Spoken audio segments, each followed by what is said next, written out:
Polisi mengungkap motif artis Cassandra Angelly terlibat prostitusi online.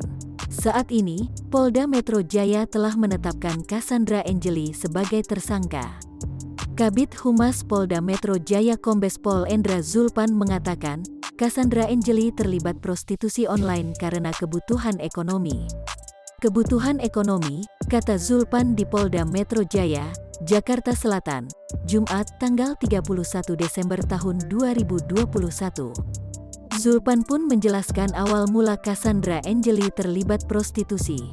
Menurut Zulpan, Cassandra menjalin pertemanan dengan muncikari yang menjualnya.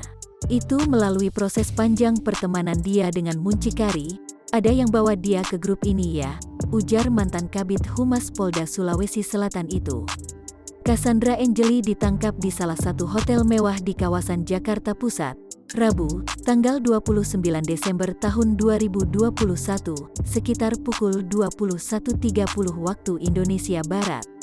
Zulpan menerangkan, pengungkapan kasus prostitusi online ini terungkap setelah menerima laporan dari masyarakat bahwa diketahui marak terjadi kegiatan prostitusi online ada beberapa hotel, khususnya di wilayah Jakarta, kata Zulpan.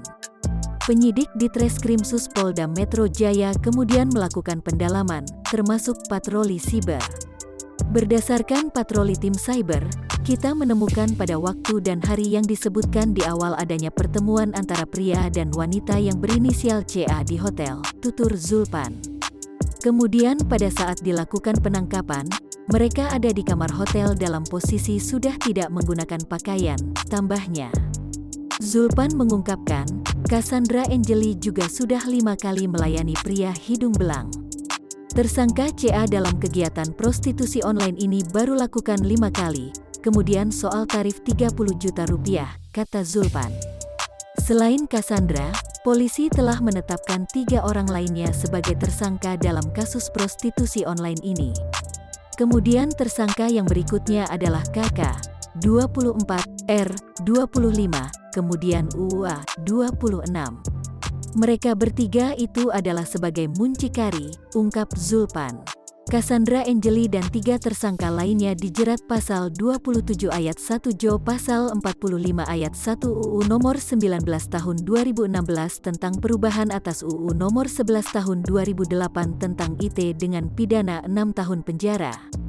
Kemudian kedua pasal 2 ayat 1 nomor 21 tahun 2017 tentang pemberantasan tindak pidana perdagangan orang dengan pidana paling singkat 3 tahun, paling lama 15 tahun.